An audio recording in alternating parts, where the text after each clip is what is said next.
여러분 우리 기쁨이란 단어, 기쁨 그리고 믿음 이런 단어들은 추상명사죠. 그렇잖아요, 그죠?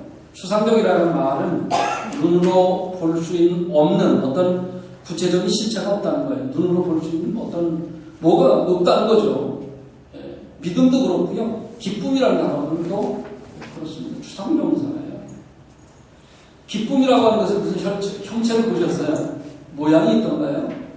그렇다고 믿음이라고 하는 것에 어떤 모양이 있던가요? 모양이 없습니다. 기쁨이나 믿음이라고 하는 것은 우리 눈에 보이지 않죠.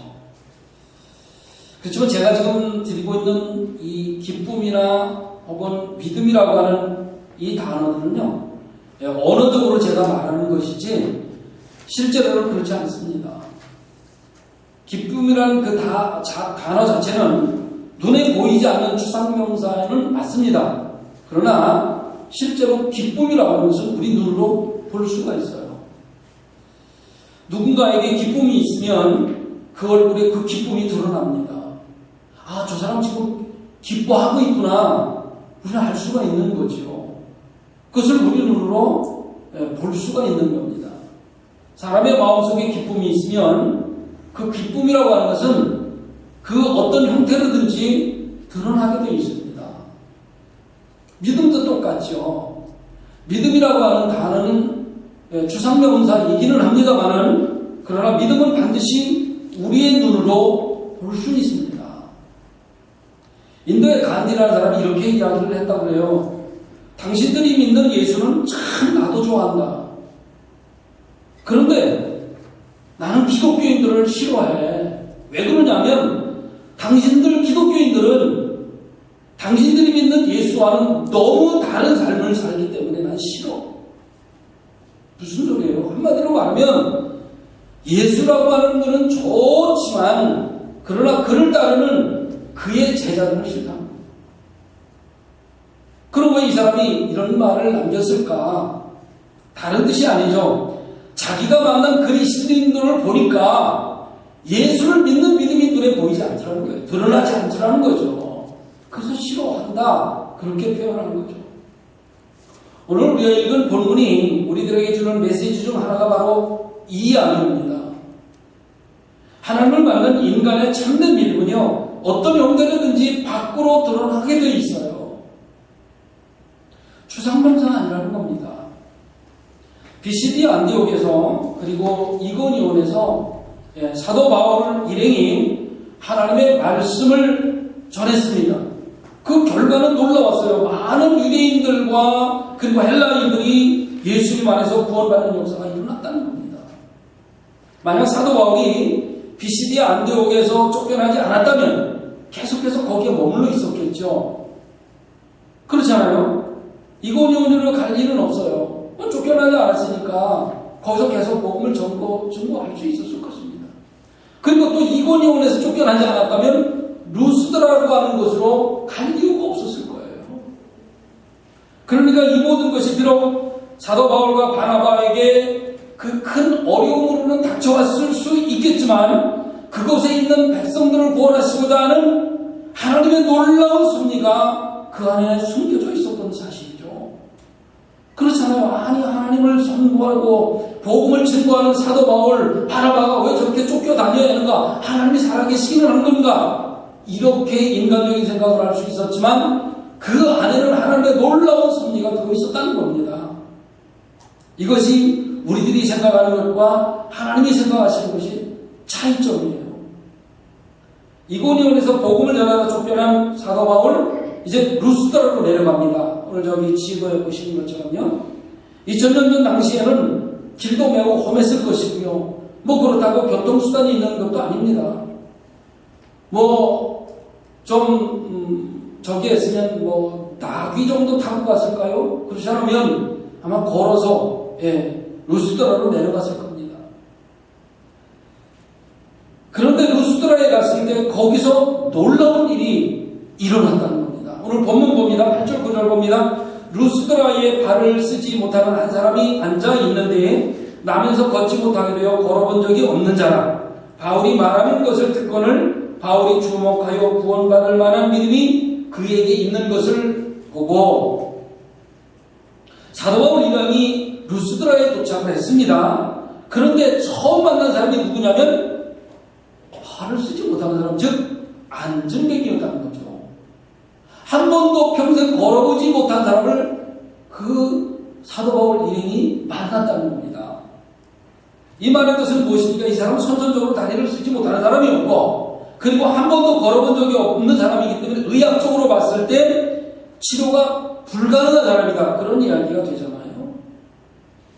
태어난 후로 성인이 되기까지 한 번도 걸어본 적이 없는, 평생 하반신이 마비되어 살아왔고, 그리고 지금 성경은 나이가 몇 살이다 이야기가 하지 않습니다. 결국 그의 삶은 절망적인 삶이었다, 우리가 그렇게 이해할 수가 있을 겁니다. 그런데 바로 이 사람이 사도 바울이 와서 전하는 이 복음의 말씀을 들을 수 있었다는 겁니다. 들었다는 거예요. 그러면 걸을 수도 없는 이 사람이 어떻게 여기까지 왔겠습니까? 누군가가 그를 옮겨다 주었겠죠. 그런데 여기 루스드라에서 복음을 전할 때 다른 곳에서 전했던 것과는 사뭇 다른 그런 우리가 느낌을 받을 수가 있어요. 다른 점이 하나 발견되는 거죠. 그건 뭐냐면 이전까지 사도 바울 일행이 처음에 그곳에 도착해서 복음을 증거한 것이 어디냐면 유대인의 회당이었어요. 그런데 지금 루스드라에 와서는 유대인의 회당에 들어갔다는 말씀이 없습니다. 사도 바울은 처음에 유대인의 회당에 들어가서 복음을 전했던 이유가 있어요. 그건 뭐냐면 사람들을 바로 가서 만날 수가 있었어요. 자기 동족인 유대인들을 만날 수가 있었고 그들에게 복음을 전할 수 있었어요. 예수가 그리스도시고 살아계신 하나님의 아들이라는 사실을 증거할 수가 있었단 말이죠. 그리고 많은 사람들이 모여 있었으니까 복음을 전하기에 굉장히 수월했죠. 그래서 유대인의 회당에 들어갔었는데 지금 루스드라에 와서는 그런 이야기가 없어요. 회당에서 전했다는 말씀이 없습니다. 그 이유가 있어요. 왜 그러냐면 루스드라에는 유대인들이 많지 않았기 때문에 유대인들의 회당이 없었기 때문에 그렇습니다. 없으니까 들어갈 수가 없었죠. 그래서 사도 바울은 유대인의 회당이 없는 루스드라에 와서는 야외에서 복음을 증거하게 되었던 거죠. 그때 바로 이 사람, 다리를 쓰지 못하는 이 사람이 바로 그 야외에서 전하는 복음의 말씀을 들으러 왔다는 겁니다. 그러고 보면 루스드라의 회당이 없었던 것은 이 다리를 쓰지 못하는 사람들 입장에서 보면 하나님의 은혜일 수밖에 없는 거예요. 만약에 유대인의 회당이었다면 이 이방인은 그 자리에 들어가지도 못했을 것이기 때문에 사도 바울이 전하는 복음의 말씀을 들을 수가 당연히 없었겠죠. 그런데 이 사람이 하나님의 말씀을 듣게 됨으로 말미암아 절망 속에 빠져 있었던 그에게 새로운 삶의 전환점을 맞이하게 되었다는 겁니다. 얼마나 큰 하나님의 은혜입니까? 우리가 하나님의 말씀을 듣는 것 상당히 중요합니다. 지금 사회적으로 우리는 엄청 어려운 그리고 두려운 시대를 살고 있습니다. 그럼에도 불구하고 우리는 하나님의 말씀을 듣고자 마스크를 쓰면서 지금 이 자리에 앉아 있습니다. 이거 굉장한 사건이에요. 다른 분들이 보기에는 아무것도 아닌 것 같지만 하나님 앞에서 봤을 때 엄청난 사건이 우리에게 지금 일어나는 것입니다. 다른 사람들은 다 두려워서 이 자리에 오지 못하지만 여러분은 마스크를 쓰고라도 하나님의 말씀을 듣겠다고 나와 있는 이 사건은요, 엄청난 사건이에요. 루스드라에 다리를 걸을 수 없는, 다리가 불편해서 걸을 수 없는 이 사람이 유대인의 회당이 아닌 야외에서 복음 증거하는 사도 바울의 복음을 듣기 위해서 그 자리에 누군가 옮겨졌었다는 사실은 엄청난 사건이었다고요. 왜요? 그의 삶에 새로운 삶이 전환점이 되었기 때문에 그렇습니다. 그러니까 우리에게는 지금 굉장한 하나님의 은혜가 임하고 있는 중입니다. 아무튼 이 사도 바울이 이 걷지 못하는 사람에게 본 것이 있어서요. 그건 뭐냐면 구원받을 만한 믿음이 있는 것을 본 거지요. 아까 말씀드린 대로 믿음이라고 하는 것은 추상명사이기는 하지만 사도 바울은 그 사람에게서 믿음을 발견하게 된 겁니다. 보십시오. 사도 바울 눈에 이 사람의 믿음이 보였답니다. 믿음은 추상적인 것이지만 눈에 보이는 거예요. 자, 10절로 갑니다. 큰 소리로 이르되 내 발로 바로 일어서라니 그 사람이 일어나 걷는지라. 구원받을 만한 믿음을 본 사도 바울, 그에게 이렇게 명령하죠. 내 발로 일어나 걸어라. 지금 사도 바울이 본 이 사람의 믿음은 예수님을 믿고 구원받을 만한 것을 이야기하는 것이 아니에요. 네가 예수를 믿고 영원히 구원받을 만하구나, 이게 아니라고요. 그게 아니라 그가, 사도 바울이 보니까 그가 걸을 수 있는 믿음을 갖고 있다는 거예요. 그가 예수 그리스도의 이름으로 치유받고 걸을 수 있는 믿음이 그에게 있다는 것을 발견한 거죠. 이게 얼마나 놀라운 일입니까? 사도 바울 생전에 처음으로 그에게 이렇게 명령할 수 있었던 것은 그가 자신의 설교를 경청하는 그를 계속해서 주목해 보았고, 그리고 그에게 구원받을 만한 믿음이 있다는 사실을 발견했기 때문이었습니다. 이 사람이 뭔가 마음속에 믿음이 지금 일어나고 있구나. 그것을 사도 바울이 본 거예요. 사도 바울은 성령이 함께하는 사람이었기 때문에 그의 눈에 그 믿음을 볼 수가 있었습니다. 그런데 말이죠. 아무리 바울이 선포하는 하나님의 말씀을 그 사람이 정말 귀를 쫑긋 세우고 경청을 한다고 할지라도 사도 바울 눈에 그의 그러한 믿음이 보이지 않았다면 이렇게 네 발로 일어나 걸으라 할 수가 없었겠죠. 그런데 이 두 사람의 눈이 딱 마주친 거예요. 사도 바울이 복음을 증거할 때 앉아있던 다리 쓰지 못하는 이 사람은 사도 바울 눈을 응시하고 있었고, 사도 바울은 그가 자기의 말씀을 전하는 복음을 듣고 있는 그 눈을 발견한 거죠. 믿음을 발견해 둘이 눈이 마주친 거예요. 여러분, 믿음이라는 것이 무엇입니까? 여러분이 생각하는 믿음이 무엇인가요? 믿음은 여러 가지로 정의를 할 수 있겠지요. 신학적인 용어이기 때문에 이것을 신학적으로 여러 가지 학설로 학자들이 이야기하는 그런 이야기를 할 수는 있겠습니다만은, 믿음은 저는 이렇게 생각합니다. 우리를 먼저 찾아와주시고 우리를 먼저 주목해 보시는 주님의 그 시선에 우리의 눈을 마주치는 거라고 저는 생각합니다. 주님은 이미 우리를 지금도 보고 계신 거죠. 그분의 눈을 우리가 보는 거예요. 저는 그게 믿음이라고 생각합니다. 주님과 눈을 마주치며 나아가는 것, 그것이 바로 믿음의 시작이 아닐까요? 거기서 새로운 생명의 역사가 시작되기 때문이죠. 한 번도 들은 적이 없는 이 앉아있는 이 사람이 사도 바울이 전해주는 그 예수 그리스도 살아계신 주님이 설명되어질 때 그가 그 사도 바울의 눈을 응시했고 사도 바울은 그의 믿음을 발견했다는 거죠. 거기에 믿음이 싹트기 시작했어요. 새로운 생명의 역사가 일어나기 시작했단 말이죠. 하나님은 우리를 지으신 분이시기 때문에 누구보다도 나에 대해서 더 잘 알고 계십니다. 몸뿐만 아니라 우리 자신도 이해할 수 없는 우리의 마음속 깊은 것까지라도 다 헤아리시는 분이 우리 주님이십니다.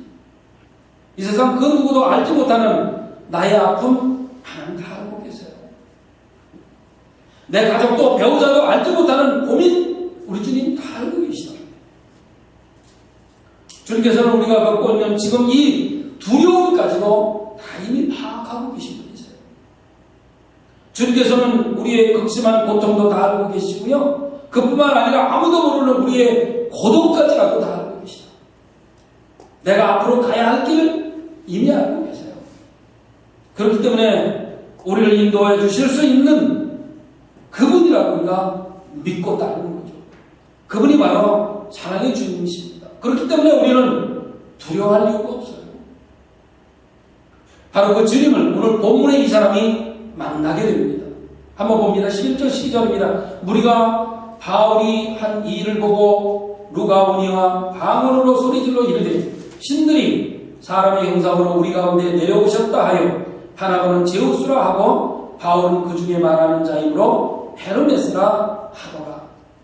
그런데 이 기적이 일어났어요. 안전뱅이가 일어났어요. 걸어서 뜁니다. 그런데요, 그 함께 보았던 군중들의 그 반응이 지금 이상해요. 다리를 못 쓰는, 한 번도 걸어보지 못하는 이 사람이 모든 사람들 보는 앞에서 벌떡 일어나니까 그것을 거기서 본 사람들이 놀랄 수밖에 없었죠. 그 모습을 본 사람들에게는 굉장히 충격으로 다가왔을 겁니다. 어쩌면 두려운 모습으로 다가왔을지도 모르겠어요.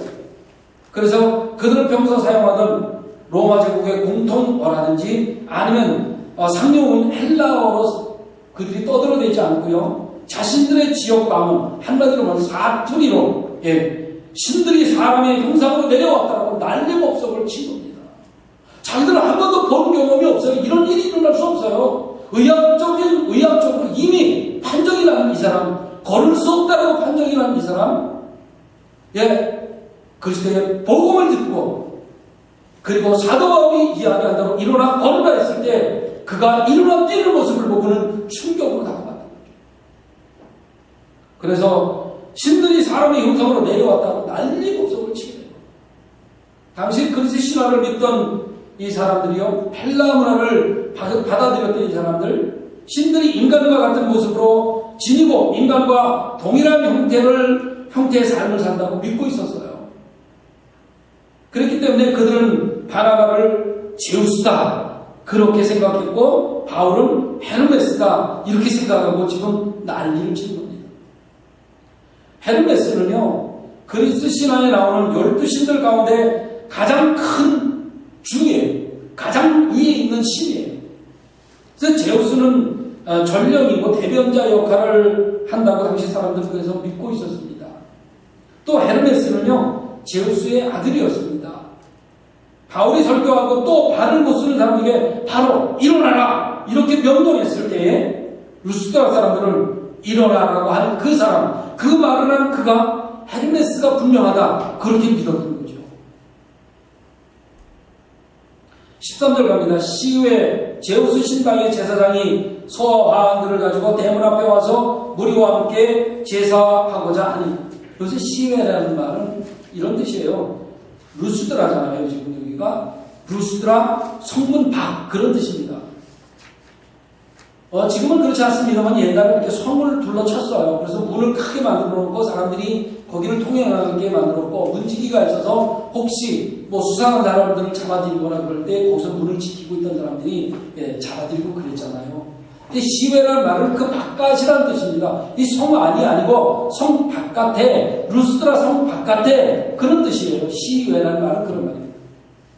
성문 밖에 자리 잡고 있는 제우스 신당의 제사장들이 소들과 화환을 끌고서는 지금 그 대문 앞에 이르렀다는 거예요. 큰 문 앞에. 이 대문 앞은 어느 집의 대문 앞이 아니라요, 성문, 큰 성을 이렇게 통과할 수 있는 문, 그 앞에 다다랐던 뜻입니다. 고대 성문에는 성문 뒤에 넓은 광장이 있었습니다. 그래서 거기서 장이 섰고요, 뭐 물건을 사고 팔고 주고받고 뭐 물물 교환하고 이런 일들이 벌어졌고, 그리고 거기서 집회도 했습니다. 그리고 재판도 열렸어요. 어쨌든 이 크다란 공터가 있었습니다. 바울이 루스드라의 성문 광장에서 이런 말씀을 전한 거죠. 유대인의 회당에 들어가는 것이 아니라 그 공터 넓은 데서 복음을 증거한 거예요. 그때 다리 못 쓰던 사람이 찾아왔고요. 그리고 그를 일으켜 세웠던 거죠. 그랬기 때문에 성 바깥에 있었던 제우스 신당의 제사장들이 지금 헤르메스 그리고 제우스라고 생각하는 이 바나바 바울에게 제사 지내기 위해서 제물과 그리고 뭐 꽃이라든지 화환이라든지 이런 거를 잔뜩 준비해서 지금 성문 앞에 도착했다 그런 이야기예요. 그러나 사도 바울과 바나바는 그때까지만 해도 그들이 왜 저렇게 많은 재물을 가지고 그리고 꽃 화환들을 가지고 저렇게 이 성문 앞에 도착했을까? 그때까지도 이해를 하지 못했다는 겁니다. 14절 15절 봅니다. 두 사도 바나바와 바울이 듣고 옷을 찢고 무리 가운데 뛰어들어가서 소리질러 이르되, 여러분이여 어찌하여 이러한 일을 하느냐? 우리도 여러분과 같은 성정을 가진 사람이라. 여러분에게 복음을 전하는 것은 이런 헛된 일을 버리고 천지와 바다와 그 가운데 만물을 지으시고 살아계신 하나님께로 돌아오게 함이라. 전혀 무슨 일이 벌어지고 있는지 알지 못하고 있는 사도 바울과 바나바는요, 그곳에 있는 누구에게가 지금 벌어지고 있는 일에 대해서 물어보았을 겁니다. 아니, 지금 저렇게 왜 제사장들이 재물을 끌고 오고 커다란 화환들을 가지고 온 겁니까? 그렇게 물어봤겠죠. 그런데 그 사람이 아마 헬라말로 사도 바울과 바나바에게 지금 일어나는 일에 대해서 설명을 해주었을 거예요. 당신들이 놀라운 일을 행했기 때문에 저 사람들이 당신에게 제사하고자 재물을 그리고 화환을 가지고 지금 도착한 겁니다. 이렇게 설명을 해주었을 거예요. 그 소리를 들은 사도 바울과 바나바는 놀라지 않을 수 없었죠. 그래서 그들을 막기 시작을 합니다. 말리기 시작을 하는 거죠. 여러분, 왜 이러세요? 우리들은 신이 아닙니다. 여러분하고 똑같은 인간에 불과합니다. 이러지들 마세요. 이렇게 말해요. 바울과 바나바는 루스드라 사람들이 자기들을 신으로 경배하오라 하러 왔다는 사실을 안 순간 옷을 찢어버렸습니다. 유대인들은요, 큰 어떤 슬픔을 당했을 때나 혹은 하나님 앞에 큰 죄가 되는 일을 보았을 때에 옷을 찢는 습관이 있었습니다. 그건 뭐냐면 분노한다는 거예요. 네. 신성 모독을 했다라고 해서 옷을 찢어버리는 거예요. 지금 여기서 사도 바울과 바나바가 옷을 찢은 것이 바로 이 분노의 표시입니다. 루스드라 사람들이 자신들을 신으로 경배하겠다라고 하는 것은 하나님께 대한 신성 모독이기 때문에 지금 큰일 났다 이러면 안 되는데 라고 옷을 찢어버린 거예요. 여기서 같은 성정을 가진 사람이라고 지금 이야기를 하는데 그건 뭐냐면 여러분, 우리는요 다 여러분들과 같은 사람입니다. 여러분들이 겪는 것을 우리도 겪고 있고요, 또 다른 것들을 겪는다면 우리도 똑같이 겪을 겁니다. 그런 얘기예요. 우리는 하나님 앞에서 다 똑같은 인간인데 여러분들이 우리를 신으로 경배하려고 하는 것은 말도 되지 않습니다. 그런 의미예요. 그렇지만 인간적으로 여러분 한번 생각을 해보시죠. 지금 사도 바울과 바나바에게 얼마나 좋은 기회입니까? 예? 얼마나 좋은 기회예요. 신처럼 추앙을 하겠다는데 눈 한 번만 찔끔 감으면 사람들로부터 엄청난 추앙을 받을 수 있는 길이잖아요. 한마디로 높임을 받을 수 있는 시기가 아니냐 이거죠. 그렇잖아요. 여러분, 그럼에도 불구하고 우리가 반드시 기억해야 할 것이 하나 있어요. 그건 뭐냐면 바로 이 순간이 그들에게는 엄청나게 굉장히 위험한 순간이라는 겁니다. 우리가 하나님의 일을 할 때 조심해야 할 일이 바로 이런 일들이에요. 물론 열심히 어떤 일을 해서 결과를 좋게 해야 하겠습니다만은 결과가 좋게 나오기 위해서 중간 과정이 순수하지 못하다면, 슬쩍 넘어간다면 그건 안 되는 일입니다. 과정도 순수해야죠. 방법도 순수해야 합니다. 불법 저지르면서 세상법도 살짝 어겨가면서 결과를 좋게 하면서 하나님께 영광 돌린다? 여러분, 그거는 있을 수가 없어요. 하나님 영광 받으시지 않습니다. 하나님 결코 좋아하지 않으신다는 사실이에요. 우리들은 그것을 하나님께 영광 돌린다라고 하는 핑계를 댈 뿐이라고 하죠. 지금 사도 바울과 바나바에게 얼마나 좋은 기회가 왔습니까? 자기들이 눈 한 번만 찔끔 감으면요, 사람들이 그들 얼마나 추앙하겠어요. 신으로 추앙하고 제사도 드리고 높은 자리에 앉으라고 하고 옷도 좋은 거 갖다 주고 음식도 좋은 거 갖다 줄 거고요, 돈을 마음대로 긁어 먹을 수 있을 좋은 기회라고요. 그런데 거기 함정이 있다는 거죠. 바울은 자신이 복음을 전한 그 까닭, 이런 헛된 일을 버리고 천지 만물을 창조하신 하나님께로 돌아오게 하려 합니다. 그렇게 말합니다. 내가 지금 복음을 전하는 건요, 내가 높임을 받으려고 하는 일이 아닙니다. 그런 일. 여러분 착각하고 계십니다. 내가요 여러분들에게 높임 받으려고 그런지 아십니까? 그거 아니에요. 여러분들이 이런 헛된 일을 버리고 천진만물을 창조하신 하나님께로 여러분들이 돌아오게 하기 위해서 내가 복음을 증거하는 거예요. 여러분, 사도 바울과 바나바의 믿음이 보이지 않으십니까? 믿음이 보이시잖아요. 믿음이 주상명사 같지만 지금 사도 바울과 바나바의 믿음을 볼 수 있잖아요. 우리가 믿는 하나님은 눈에 보이시는 하나님이 아니심은 분명합니다. 하나님을 믿는 믿음에 이런 역설이 들어있어요. 물론 믿음 자체에 보이는 것은 아닙니다. 그러나 믿음을 가지고 있다는 것이 우리 눈에 보일 수 있다는 거죠. 물론 처음부터 남에게 보이려고 행동하는 것은 위선이죠. 위선이에요. 오늘 아침에도 어떤 목사님이, 젊은 목사님인데 설교를 하는 소리를 잠깐 들었는데 그분이 그런 이야기를 하더라고요. 교회 와서 보이는 행동과 사회 나가서 하는 행동이 다르다면 그건 분명한 위선입니다.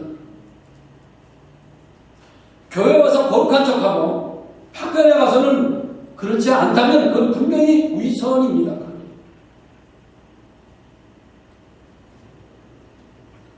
그러나 하나님을 인격적으로 믿은 사람의 삶에서는 믿음이 밖에서 똑같이 보일 수 있다는 거예요. 우리는 조금만 가까운 사이면은요, 다 알 수 있잖아요. 그렇죠? 뭐, 한 교회에서 한 3, 4년 같이 지내면요, 그 사람이 어떤 사람인지 다 알 수 있어요. 누가 진짜 믿음을 가진 사람인지, 누가 그렇지 않은 사람인지 알 수 있죠. 누가 사람이 보지 않는 곳에서도 믿음의 사람으로 살아가고 있는지 알 수 있어요. 누가 사람이 보는 곳에서만 믿음 있는 척 하는지 우리는 다 느낄 수 있단 말이에요. 다른 사람도 나를 그렇게 볼 수 있겠죠. 그렇잖아요. 내가 그렇게 다른 사람을 본다면 다른 사람도 나에 대해서 그렇게 느끼거나 볼 수 있다는 겁니다. 왜냐하면 믿음은 눈에 보이기 때문에 그렇습니다. 이처럼 우리가 다른 사람의 믿음을 우리 눈으로 볼 수 있다면 중요한 사실은 다른 사람도 나의 믿음을 그들의 눈으로 본다는 사실이에요. 나도 다른 사람을 보고 다른 사람도 나를 보고 있는 거죠. 단지 우리가 서로 말을 하지 않을 뿐이에요. 그렇잖아요. 당신은 믿음이 있어. 당신은 말해. 그러면 안 돼. 이런 사람 없잖아요. 그냥 우리가 느끼지만 말을 안 하고 있을 뿐이에요. 그건요, 나도 그렇듯이 다른 사람도 그렇다는 거예요. 제가 늘 이야기하잖아요. 내가 하기 싫으면 다른 사람도 하기 싫어요. 다 똑같다. 믿음도 마찬가지예요. 이처럼 우리가 다른 사람의 믿음을 눈으로 보고 있다면 중요한 건 다른 사람도 나의 믿음을 보고 있다는 사실을 우리가 기억을 해야만 합니다. 우리는 이제 내가 원하는 것만 붙드는 태도를 버려야 합니다. 원래 하나님이 주신 온전한 말씀으로 우리가 돌아가자는 겁니다. 하나님의 말씀으로 돌아가자는 겁니다. 지금 우리는 굉장히 두려운 시대에 살고 있습니다. 하루하루 들려오는 소리가 두려울 뿐입니다. 이때 우리가 해야 할 일이 무엇이겠어요? 내가 원하는 것만 붙드는 것이 아니라 하나님이 주시는 온전한 말씀으로 돌아가야만 합니다. 여러분이 말씀으로 돌아가야 돼요. 온전한 말씀을 붙들고 믿음을 여러분 밖으로 표출해내야만 합니다. 그럴 때 세상 사람들은 우리의 믿음을 보고 우리가 전하는 복음을 받아들이지 않겠냐는 겁니다. 또 그러한 삶을 통해서 하나님께서는 이 시대를 새롭게 해주실 것 아니겠냐는 겁니다.